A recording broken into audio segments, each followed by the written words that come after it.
party, it's the facts we bring, yeah. Whoa, yeah. Whoa, Uncles ting, tis an uncle's ting. Pull up on the party, it's the facts we bring, yeah. Whoa, yeah. Whoa. Welcome back to the Unkles Podcast. Tonight, I've got a very special guest, Alan. He's in the building tonight with us. I'm sure you guys would have seen a fantastic video that was shown a couple of weeks ago, just about the new start of PNG Cricket Management, and Alan's the main man behind that. But I thought I'd bring him on to share a bit of his own story growing up, but also finding his way through life and then coming to, I guess, start of the PNG Cricket Management. But before we get into it, I just want to introduce Alan, bro. How are you going? I'm good, Richie. Thank you for having me on the show. It's an honor and a pleasure. It's always good to see another Papua New Guinean, do something different. Which is change is good. Adapt is good. Adapting to the current environment and the changes in the world. So, yeah, thank you very much. Appreciate you having me on. No worries at all. And we were talking a bit off air, and you said, you watched Aiden's episode, and we had Aiden on, and it's great for us to have these sorts of opportunities with people like you who are doing amazing work back home, and in your own lanes in different industries. And I guess that's what we love to share with our listeners, because a lot of our listeners are younger people as well that are coming up, and they might not know, what they want to do in life. So it's great to have these sorts of conversations. Yeah, thank you. No, thank you very much. Thank you very much. Let's get into it. Yeah, let's go. So the first one, we always start here on the Uncles with the word of the week, and that's just a word that sort of explains your last week. It could be happy, sad, angry, Yeah. motivating, but what would be your word of the week, Al? I think with everything that's happened, I think particularly in the last probably 6 months, I think my word would be persistence. Ooh. That would be the word of the week. Not stopping, just being persistent, not taking no for an answer. Oh, And I think that would be it. yeah, I love that word, because that's sort of the mindset we're on here at the Uncles a little bit. It's like, it's go, go, go. It's non-stop. We're just trying to get as many guests as we can on the podcast to share their story, and do as many interviews as we can. It's non-stop, but yeah, love that word, persistence. Yeah, yeah. Yeah, look, so let's get into it. We always start off with the beginning. So, for you, where were you born and raised? So I was born, well, this is a long time now, and your viewers will probably think I'm a dinosaur, but I was born in 1982. I think that's when cassettes and videotapes were still around, and I think records actually. In Ley, Morobe Province. My father was working at the PNG University of Technology there.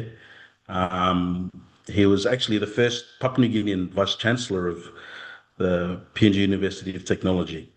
So I was born at Enga Hospital in 1982. We lived in Ley till I was 9 years old, or the year that I was turning nine, which was 1991. And then my father got a job in Port Moresby. So we moved across to Moresby, which was a big change, with basically coming to the big smoke, and Yeah.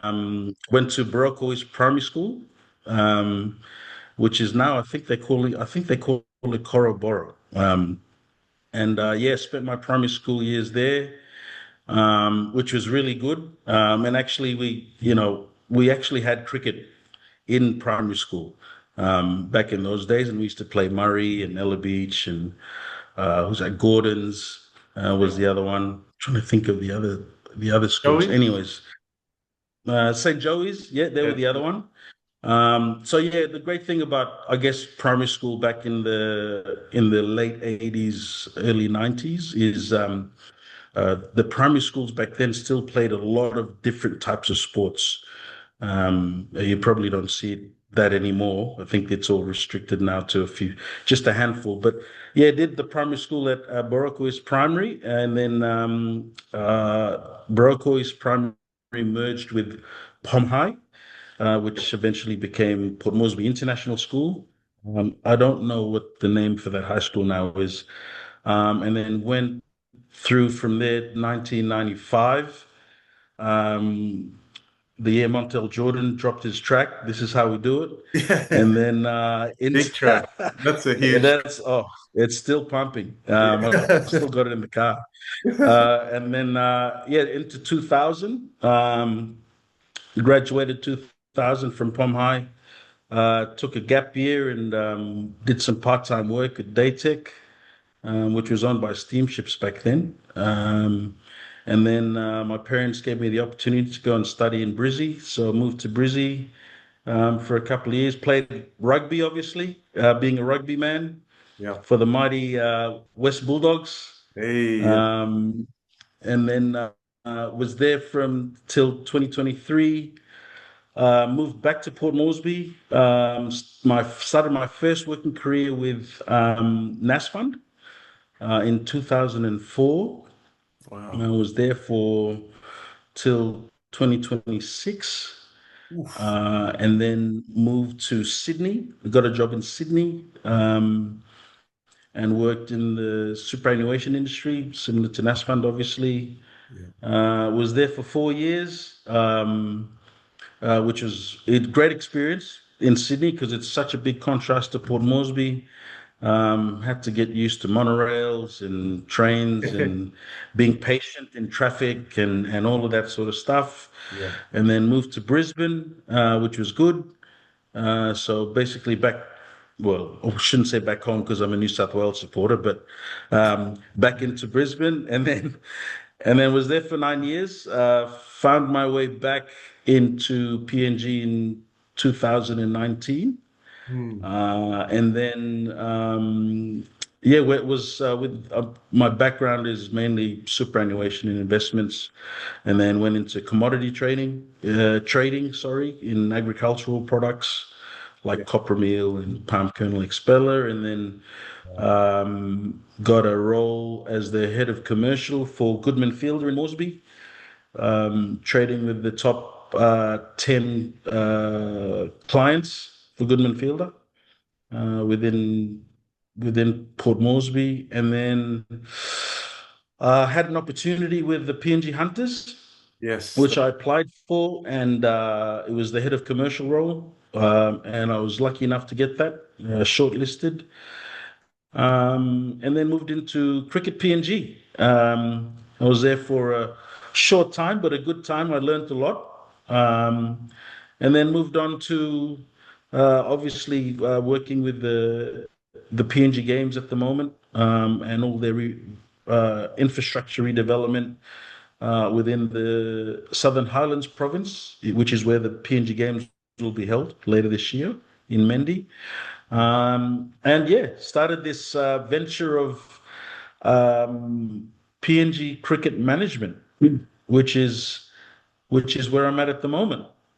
Yeah, that's an amazing career, and I just want to sort of there's a few things I want to unpack there just before we go into more information about PNG Cricket Management. But working in back home, Brisbane, Sydney, and it sounds like there's been you spent a lot of time in those areas, but you have moved certain areas as well and done certain roles.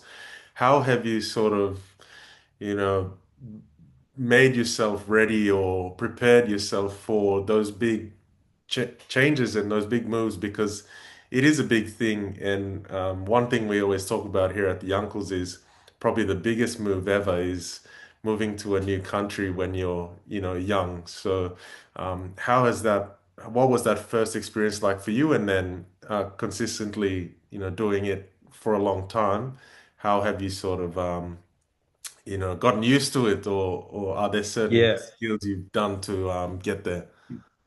Yeah, I think firstly I've got to thank my parents. I've got an older brother and two younger sisters, and our parents were very good in terms of whether it was direct or indirectly teaching us how to socialize, Mm. whether it's at school or whether it's in a new environment, new playground, whatever. Um, I think my siblings and I, we've learned a lot from our parents in terms of socializing because they did socialize with different types of people, or I should say, different people with different backgrounds. Being in the industry that my father was in the not just in the education industry, but in the oil and gas industry that my father was in. So we mixed. We were lucky enough to mix with a lot of different types of cultures and different backgrounds. So I think that really set us up and set me up for moving to Australia, well, whether it was to study or to work, because we could just sort of that experience of mixing with other people. You sort of also passing below Yumi, we're a bit shy, and Yeah, especially if we don't have that exposure already. yeah, When we go to somewhere like Australia, Yumi just stop you seeing, we'll just observe, and then we'll go and do something if we see somebody else do it. Or whereas I think the environment that we grew up in, it sort of helped us to build ourselves up, when we did travel. So I think it was probably indirectly we learned that. mm, And so, I mean, for example, when I moved, when I tell people, oh, I moved working from NASFund in Moresby to Sydney, I mean, that's, Port Moresby, the population of, I don't know, at that time would have been 500,000 to like 4 million people. yes, People think, oh man, that's so crazy. And I think on a geographical point of view and a demographical point of view, it's a huge change.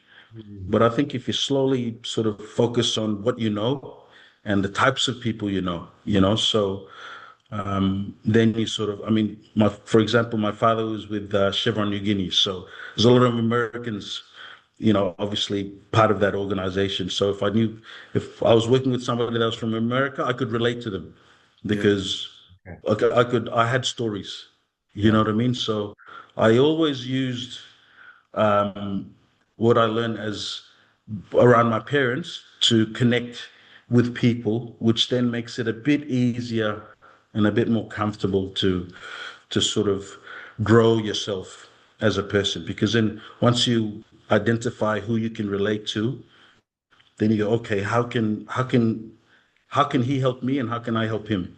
So we can both grow.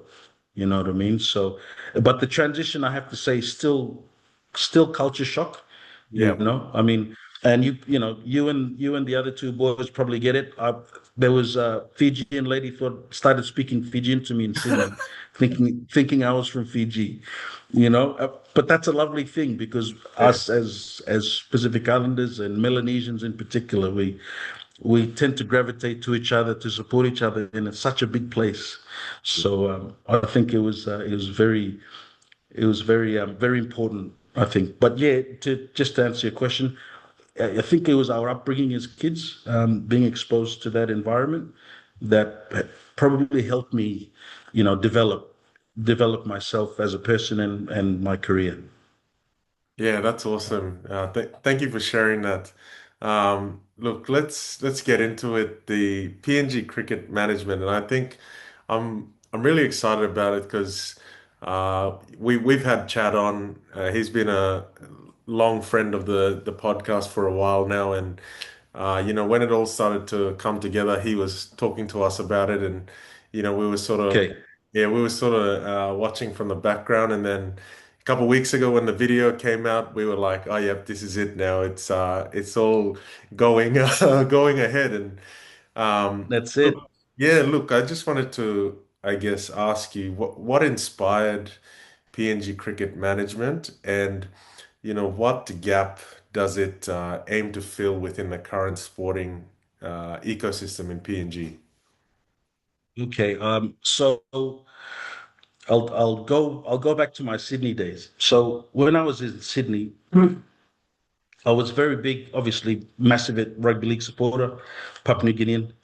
Um, and when I was in Sydney, I always wanted to be a player agent, and especially in a place like Sydney. Um, Again, going back to what I was exposed to in terms of my background and how I could relate, but I felt I could be that bridge between, um, if I got a contracted player from, let's say, Morobe province and came down, I could be his agent because I could relate to him. Also, you all one place and help him grow as a player. And mainly, I mean, at that time in Sydney, that was 2006, 2007. There were a lot of schools back then handing out scholarships. I thought, man, this is a perfect. I didn't have the time to do it, but my idea was always to look after PNG players in Australia and be that bridge because a player agent in Australia, as you know, Yeah. they know about Australia. But if you really want to connect with a PNG player, you really need to be from here, the one, or you need to have lived here for a million years to understand what's going on with our culture, because we have so many. So the idea had started back then in 2007 and 2008, basically, to look after Papua New Guinean players. And then obviously you see the likes of, Justin, you got the new kids, Jimmy Nutlik, who's represented PNG, he played for the Magpies or the Western Suburbs down in Sydney now. I think he's with the Cowboys. And that's great. I hope there's someone there looking after those guys. But when I was at Cricket PNG, and even with the Hunters, it's great. Yes, they're looking after players, but I always felt we could do more. I think we mentioned off air, or I mentioned off air, it's great. We've had the last 50 years of development, I guess, in sport. So it's gone from, let's say, a program point of view. Now we're trying to be kind of semi-professional, but I think the point of PNG Cricket Management now is, okay, we've done that. We need to start stepping up, going to the next level, and let's be professional about it. And let's create an industry about it. Because when we create an industry, which means we employ people, we employ taxpayers, so we're contributing to the economy, and we're creating jobs, which at the moment, obviously in PNG, there's a job crisis at the moment, whether people like to admit it or not. So the idea behind it was basically the main thing is player welfare. And, I think you've probably been in and around sport in PNG to know that, player welfare is, I think player welfare hasn't been addressed properly. And that's our role. So our role now for PNG Cricket Management is we address player welfare to make sure that as an organization, we don't just get the best out of the player, but we also make sure that that player grows as a person. At our organization, we say, before you join, you're a good person first, and then you're a good cricketer. So without being a good person, then you won't be. And it's not just cricket. I think it's adaptable to every sport. I think if you have a person that's got good morals, he's disciplined, he's respectful to others, as well as himself, you'll see the best out of him as a player, whether it's cricket, rugby union, football. So that's mainly what we focus on at PNG Cricket Management is player welfare. And then on the flip side, in order to make sure that we have good players that we look after, we have to develop the younger generation. So the second model to the organization is developing junior competitions. So we have former Barramundi and former under-19s nationals coach Jack Kevera. He's our head of high performance. So he develops the players that we bring in. And then we have Rodney Maha, who's the head of pathway. So he does our talent ID. So at the moment, we're sort of working on trying to develop some junior cricket competitions, so that Rodney can identify the talent, where we feel we can mold them and bring them into the high performance unit and get Jack to develop them as players and proper players, players with, and when I say development, it's not just about sport. It's about educating them too, providing them work experience at different organizations, whatever field they feel like they want to learn, we'll provide that opportunity. And something I did similar when I was at the Hunters, so would like to mirror that and do that as well at PNG Cricket Management. Yeah, I think that's very important because even going through my period with PNG Rugby Union and playing for the Puk Puks, and you meet a lot of guys who, they have, I don't know, 20, 30 Puk Puk caps, and they've been going around for 9 to 10 years, but it's Yeah. the big thing is that welfare part. And, Yes. these guys have represented the country for so long now, and they've worked really hard. They put their body on the line, and what has the governing body or the code itself given back to that particular person, and I'm sitting with these guys in the room, and they're telling me about it. They're not overly concerned about it, but you can tell that, it's on their mind, that they've given so much to this sport, they've given so much to this code, and at the end of the day, it's just a number for them. Yeah. Yeah. Yeah, I mean, obviously with rugby and I think, these players, they represent our country, they're national players. Now, Mm. I always tell people you got to compare what our national players to national players. Okay, for argument's sake, Australia. Now, you look at how they look after their national players there. These guys are like royalty. Yeah. You know what I mean? They represent the country and they're the best. Now, the reason why they're very good at what they do in those national teams is because they get looked after, you know? And look, we've got all the talent in the world. We've got the potential to be the best at, let's say rugby league or rugby union, cricket. But what motivates a player to be better is if you look after them, and if they don't get that duty of care, then, are they really going to give you 100%? I don't think so. So player welfare is very important to us. We need to, and like I said, whether it's, work, education, or, even just working on providing them with opportunities to play overseas. And that's the other side of it, in terms of the player agent side of the business. And I think an exciting part you mentioned is, the juniors and developing that pathway, because ultimately, if you can identify those young ones that are coming through, there is potential for them for international opportunities. Yes? Yeah, yeah, definitely. And I mean, that's with any sport. Yeah. I always, when I explain it, I explain it like a triangle, right? So you have your elite is at the top, and then you've got your foundation, which is that's the mass, all your mass players. Now that's obviously going to be your foundation is your juniors, because then you're molding them up to be the best that they can be. And I see it in sports in general in Papua New Guinea. It's just not there's not enough focus on it. With rugby league, you've seen it now, in terms of with the NRL bid. Now they're really pushing for schools development. They got Joey Grimmer from Parramatta, the head of development from Parramatta before. He's really good.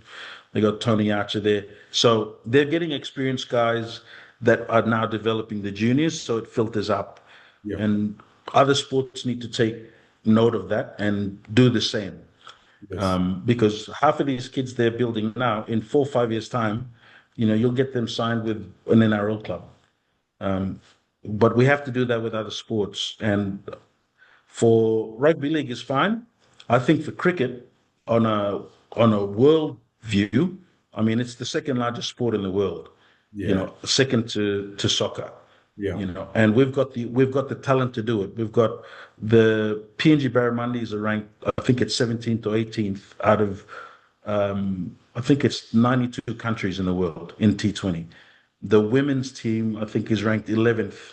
The PNG Lewas are ranked 11th or 12th out of 82 countries, I think, And I in mean T20. So when the boys they were in the top 10 at one stage too. they were, yeah, about 3 or 4 years ago. So Yeah. the talent, and that's what I'm saying. The talent is there, right? We've got the talent.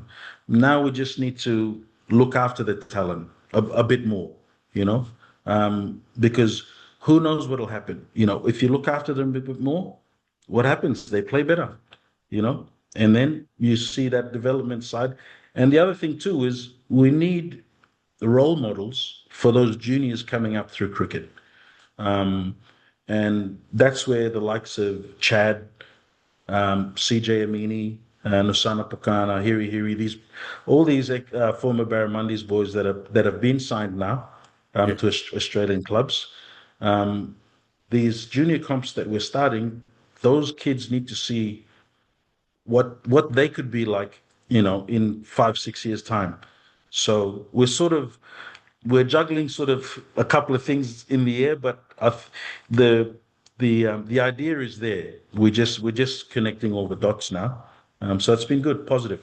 Yeah, that's amazing. And look, another question here is, I think a vital point that you made there by having those guys like Chad and Nosana and all of those guys, like they essentially form your leaders, your community, and how important is community engagement, especially for something like this moving forward, because I know just from that video, you sparked my interest, and I'm sure you would have, we're talking off air, sparked a lot of interest from everyone else. But yeah, I guess what's the importance of community engagement there?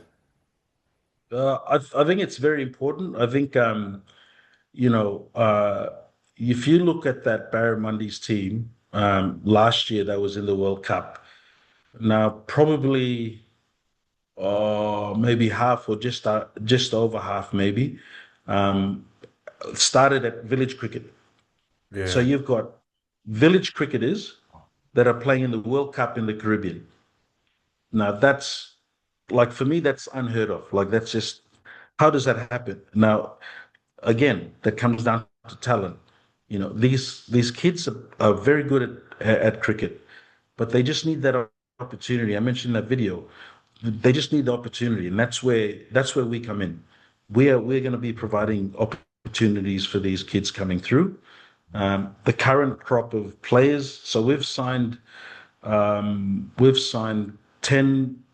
former Barramundis and 5 former PNG Lewas players, girls. So out of those boys, we've got 4 contracted, and we've got 2 girls. Hopefully, we'll finalize them in the next couple of months, and 2 extra boys to go down south. So that's the opportunity that we want to show these kids, right? And don't worry about everything else outside of cricket. You just play good cricket. We'll handle everything else, and I think that's where the player welfare comes as a part of it. I mean, sport in Australia. These players just turn up, they train, everything's taken care of. Everything, right? They go home, have their meal and pasta and whatever else. That's for training. And then game day, what do they do? Turn up, jerseys are ready, everything's done, da da da da, and they go. And the reason why they're good at what those players are good at what they do, doesn't matter what sport, is because they're taken care of. Yes. So, firstly, we need to change the mindset of how we prepare players. And then, secondly, we need to educate them on what they need to be better players.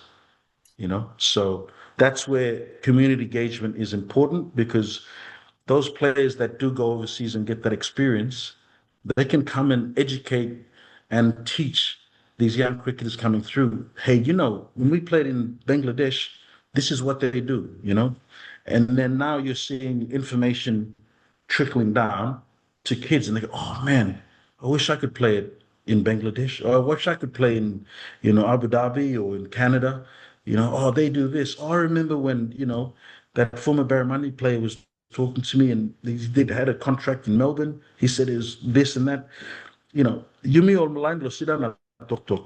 Yeah. And so when these stories filter down to the kids on their experience, Yeah. when they do community engagement, that's when you grow interest, and then people want to be better, But we want people to be better people first.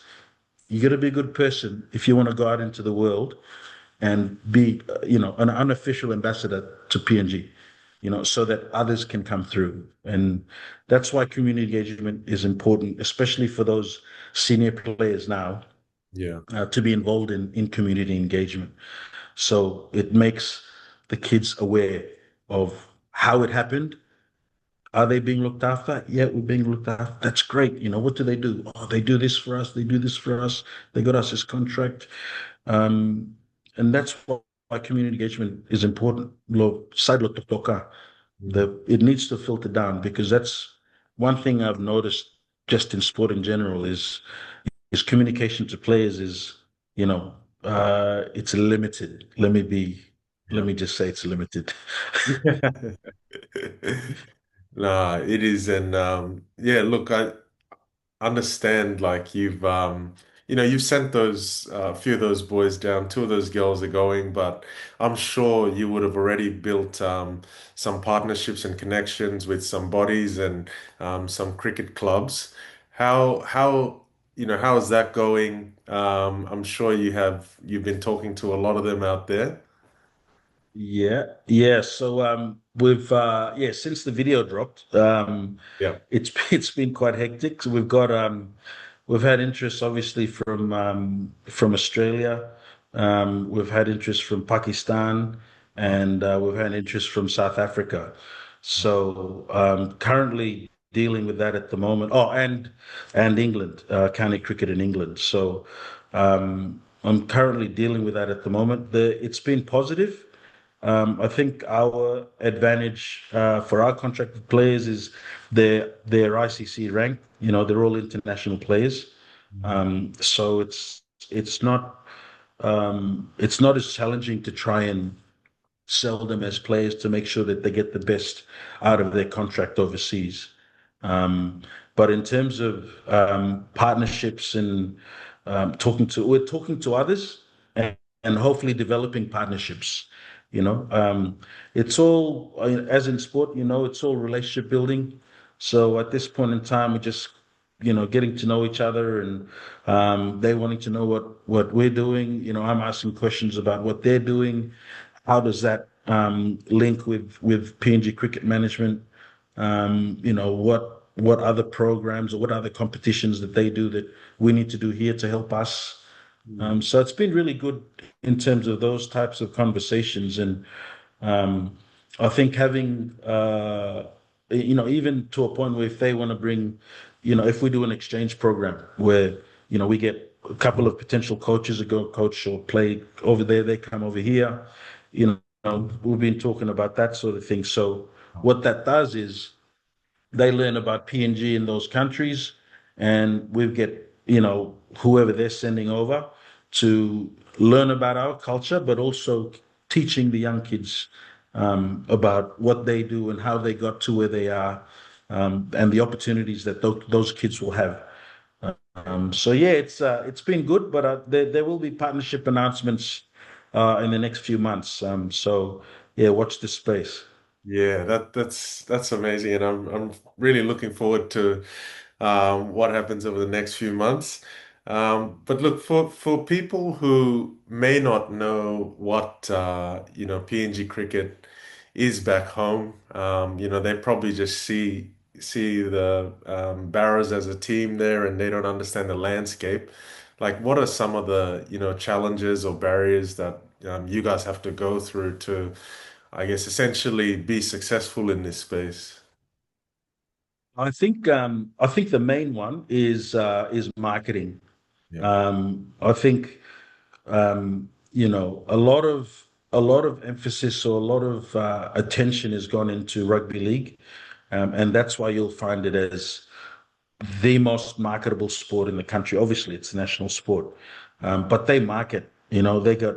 I mean, the hunters get on your phone. You get a Digicel text message 2 days before the hunters game. You know, you get they're boosting Instagram every day. I think there's 2 or 3 posts a day, and that's content of whether it's injuries, player of the week, if there were players in the team of the week at QRL. You've got the Digicel ExxonMobil Cup. Everyone has their own team that they support. That's on all the media outlets. And that's all to do with marketing. Just have to market. And I think the challenges for cricket in particular is we haven't had the opportunity to market ourselves properly. So when I say market ourselves properly, I mean we need a marketing plan. Yeah. There needs to be a marketing plan. There needs to be a strategy. Needs to be a marketing structure in order for us to go, okay, what's the plan for this month? What are we boosting on LinkedIn? What are we boosting on Facebook? What are we boosting on Instagram? What are the most important ones to highlight when we're boosting it? Are we going to be doing visits to a certain PNG organization? Should we highlight that?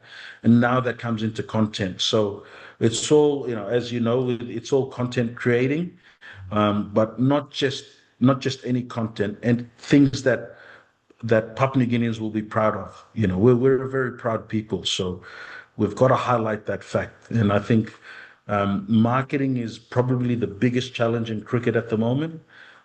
Yes, we've made World Cups. Yes, we've got pretty good rankings in T20 for both the Barramundis and the Lewas, but it hasn't been marketed enough. So what we want to do is we want to market as much as possible. I think you've noticed, like we try and post. We've just started, so we're trying to post at least once a week or twice a week, and it's mainly impact posts. So it's mainly signings, or if it's a sponsor. We just signed a first overseas sponsor for a PNG sports company, Trans-Pacific Industries from Brisbane. Wow. That was a big announcement, obviously, the launch of the videos. So Yeah. just it's a lot of thinking outside the box, but making sure we grab people's attention. And another one is this video. I mean, when we thought about doing this video, I was trying to think of who's ever done one before, and no one has. So I thought, well, this might be a game changer. So, and sure enough, yeah, it's going insane at the moment, but it's a good insane. Busy is good, keeps me out of trouble. Yeah, that's it. Like that as soon as I watched that video, I was like, wow, this is first of its kind, like you said, in PNG, and I think you really nailed it on the head with the message you were trying to get across, and also just, shout out to whoever did the video as well. Like that was some Pigeon Productions, Pigeon uh, Productions, yeah. Okay. yeah, Arjun and Roshni. Yeah, I'm very lucky that they're cricket fans as well. So they Yeah. made sure they did it properly. Yeah, no, it was really clean. I loved it. But look, to finish off, and this has been a great chat, and I always tell this to the uncles, guests is like, it's not the first and last. Maybe Yeah, the track we'd love to touch base and see how everything's going, and obviously we've already had, someone like Chad on who's with you guys now, and we'd love to keep bringing those guys on to share their experience of how they're going with their cricketing journey yeah, around the world. yeah. Yeah, no worries. And look, if I'm in Brizzy, which I most probably will be, maybe good to have Chad and I on. Yeah, Let's yeah. have a chat and we'll sit down and that'll be good. Even Aiden, Aiden started playing cricket before rugby. He said that. Yeah, he did say that. Yeah, yeah. He played cricket before rugby, so it's got a he's it, cricket's got a soft spot in there for him in his heart. So, he's always asking how I'm going, which is nice. Well, Yeah, it's good we check up on each other, and obviously me being a rugby guy, I'm always making sure that everything's all good in the rugby union space up here, and they're tracking well. They're all doing a great job at CIU. yes. Really proud of them. And I tell Corey and Aiden, if you ever need any advice or someone to talk to, I'm always here. I mean, because it's always good just sharing different ideas and how we can help each other. Yeah, So it's been really, really good, really positive. yeah. It's now we're changing the dynamics now in sport, and I think it's important. It is, and I feel like the change is already happening. But to finish off, what's your, vision for PNG Cricket Management, say, in the next 1 to 5 years? Um, Probably my vision, probably the next, let's say 3 to 5 years, I reckon, is having a proper academy facility Mm, built so that we have a proper high performance center where we can have those selected train, sleep, be educated in an environment where it's positive. I'm all about positivity when it comes to talking with the staff and the players. One message we've got a WhatsApp group, and I always just say, stay positive and keep moving forward. You know, there's always going to be, speed bumps and hurdles, but you just got to keep going forward. Um, don't let anything stop you. And if someone like me can do what I'm doing, anyone can do it. And I just want Papua New Guineans to just not be complacent. Just be proactive. Don't if you want to do something, just do it. It's okay to make mistakes. I mean, everyone makes mistakes, but it's how you learn from those mistakes and how you get better. And I hope what I've done is going to change that mentality as in general within us Papua New Guineans. Is that okay? Well, it's okay to work for the man, but if you've got ideas, let's execute. Let's do it. I always say create action points every day. What are you going to do? Every night before I go to sleep, which is pretty late lately because of all the work, but I always make sure I have action points for the next day, and I'm ticking them off.